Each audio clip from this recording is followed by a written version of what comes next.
ఒక అమ్మాయి నిన్ను ప్రేమించినప్పుడు నిన్ను తప్ప వేరే వాడిని చూడను, నువ్వే నా సర్వస్వం, నువ్వే నా ప్రాణం అని చెప్తుంది. కట్ చేస్తే మరికొన్నాళ్ళకు వేరే అబ్బాయికి ఐ లవ్ చెప్తుంది. వాడు కూడా సేమ్ ఇదే మాట చెప్తుంది. అది మీరు చూసినప్పుడు దీనబ్బా నన్ను మోసం చేసింది, నాతో ఇన్నాళ్ళు చేసింది మొత్తం నటనేనా, నాకు చెప్పిందంత అబద్ధమేనా అని అమ్మ నా బూతులు తిట్టుకుంటారు. కానీ కాదు, ఎందుకంటే అప్పుడు మీతో చెప్పింది 100% నిజమే, కానీ అది అప్పటి నిజం మాత్రమే, లైఫ్ లాంగ్ నిజం కాదు.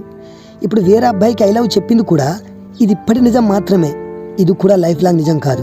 ఇప్పుడు వీడితో ఉన్నప్పుడు పొరపాటున నువ్వు కనబడితే ఎందుకు నీతో అలా చేశాను రా అని తనని తానే తిట్టుకుంటుంది.